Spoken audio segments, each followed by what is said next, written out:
All right, so today we are going to look at an on-ball defense basketball drill. So we're going to test our on-ball defense. We're going to work on positioning with our on-ball defense. We're also going to work on tagging cutters, right? We're also going to work on our movement on the defensive end, and we're going to make it competitive. Now, a good thing about this drill is there's two different teams.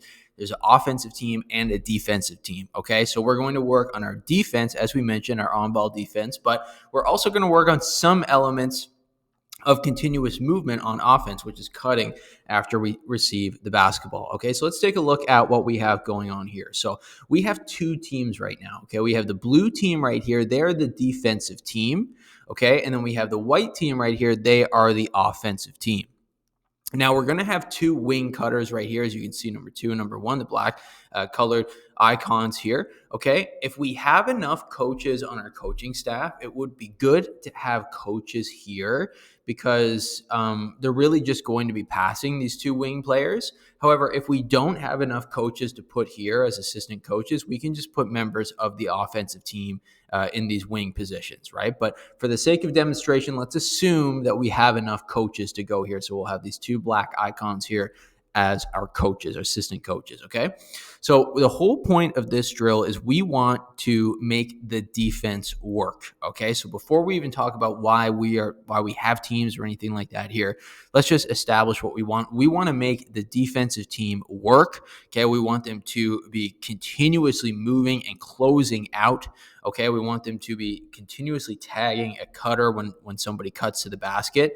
That's what we want, okay? So that's the whole point of this drill. Now, I'm going to demo it in slow motion, right? But this is a fast-paced drill, okay?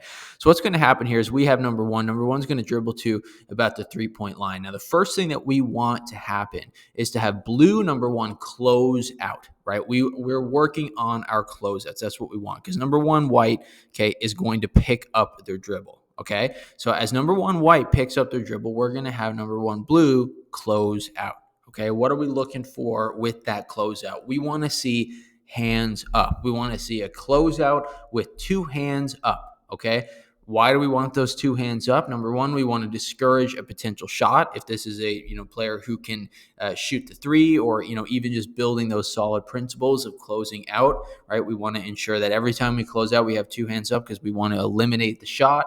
But we also want to make it harder, make it more difficult for that player to pass the ball, right? So we're going to have two hands up, not the one down, one up. We have two hands up, okay?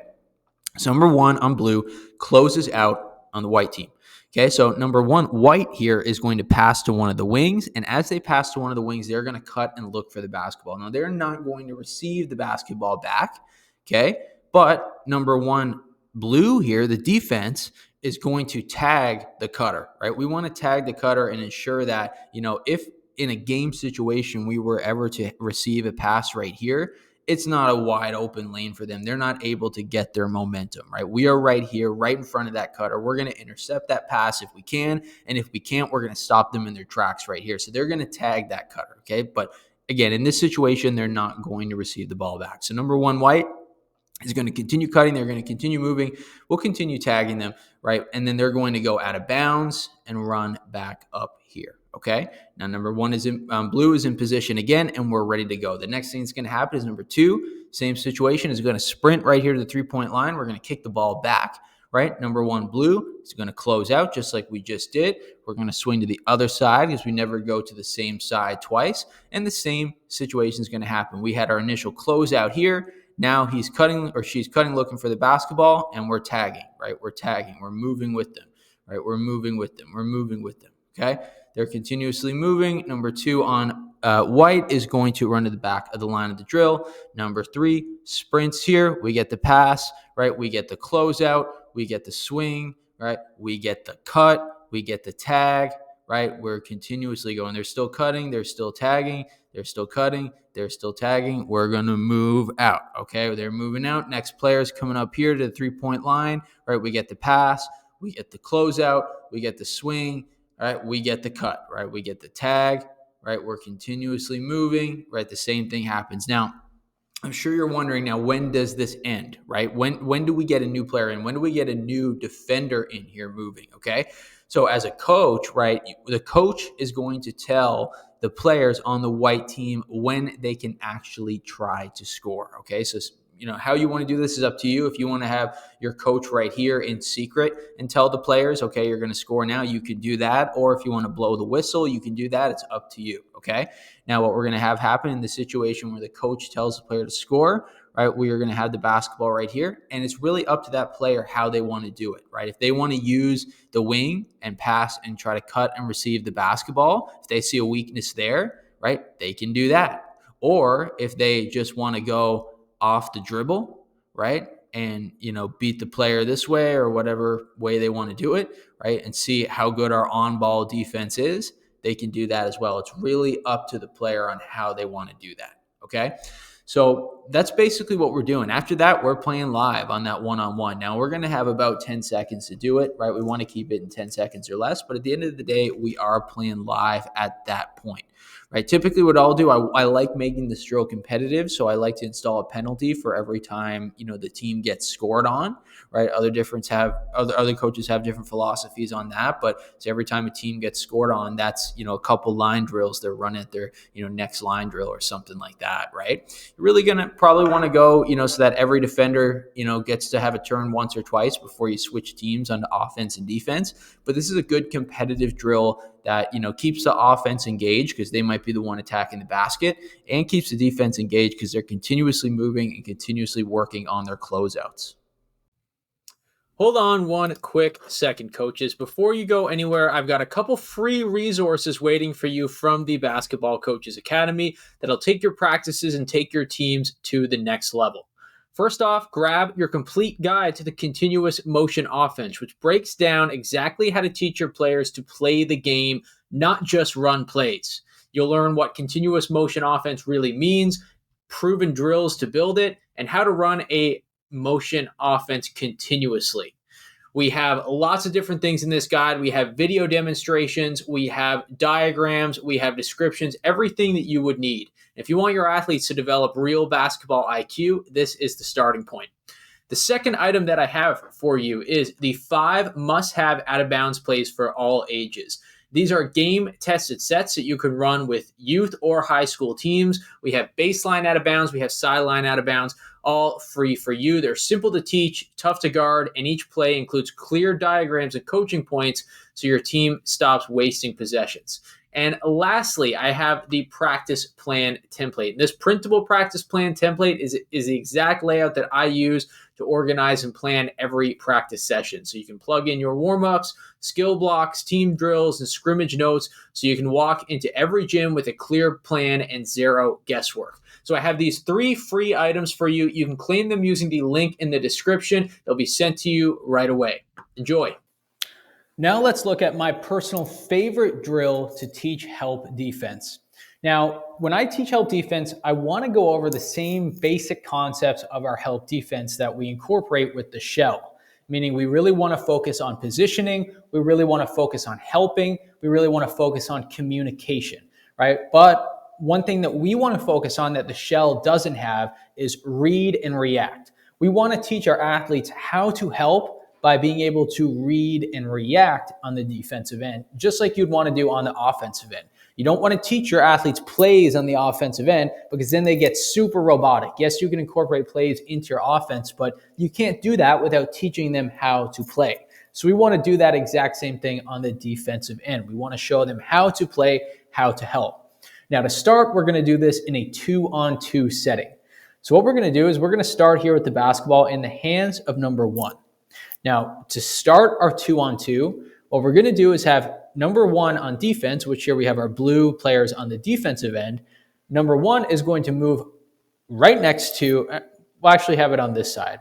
So we'll have number 1 move up right next to number 1 on the white team, and they're going to touch the floor with their hands. So we're going to give the offense, which is the white player, number 1 on the white team, we're going to give them the advantage. So we're going to allow number 1 on the white team to get a paint touch. Now, what this is going to force number 2 right here to do is help. They're going to have to step in and provide a help in order for number one not to just get a wide open layup. So they're going to end up stepping in here to help, or if even better, maybe they can pick up number one before they even get that paint touch. So maybe the first 1 to 2 times that you teach this to your team, number two might not actually help. But then number one will get a wide open layup. They're just going to get a lane to the basket. So the second time this happens, now number two on the blue team, they're going to be more eager to help. So they're going to most likely fill in here and provide a help. And then we'll probably have a switch. Number one will switch on to number two. And then that way, your team is learning to communicate. Your team is learning to read and react, right? We'll continue to play this. Now, what we'll typically do here is to encourage defense is either you get a point by getting a stop on the defensive end, or you turn to the offensive end only if you get a stop on the defensive end. Otherwise, the offense can just keep having the ball back to score over and over again. So let's take a look at this one more time. What we want to preach here, and then we'll probably even see our number two player here move back a bit because they know what's coming, right? Number one is going to have the ball. Number one on the blue team, they're going to start with a paint touch. And number two knows that they're going to have to step in for a help probably before they even get in the key, right? You might have number one not step on to help to number two right away, but during the second or third possession, you will teach them what to do. And in an ideal world, we have your players then switch. They read the situation, they reacted, they communicated through it, and now we're set up in a perfect defense on a 2-on-2. So rather than teaching a shell where you're just doing the same thing over and over again, we're putting it to the test now. And we're starting small in a 2-on-2, and then we can actually incorporate more players and try it in a 3-on-3. Look at here is a 2-on-2 drill that is going to create an advantage for the offensive team here, so that the defense has to read and react, right? That's what we want. We want the players to read and react and play in real-time situations. This drill is great if you're working with a youth team that you're just kind of teaching help defense to, and you want to kind of lock in those principles. But it's also good for an older team as well if you want to kind of reiterate on those principles, kind of get them warmed up on the defensive end and get them practicing real-time situations. So we're going to have two teams here. As we can see, we have a blue team and a white team. Right, we're going to have our defenders on the outside right here. So our blue team, they're going to be the defenders. We're going to have our offensive team here on the inside. Okay, so what's going to happen? We see the cones here. There's a cone directly across from each player, and that's because each player is going to run up to that cone and circle around it. Okay, so at the same time, number one here is coming to their cone. They're circling around. Number one here is coming to their cone. They're circling around. Number one here is coming to their cone. They are circling around this way, and number two. And number two here is going to this cone, and they're circling around. So keep in mind that the blue team is our defenders. So this blue player is coming here. We got white number one is coming up here, right? White number two with the basketball, right, is going to be dribbling up here, and blue number two is going to be right there.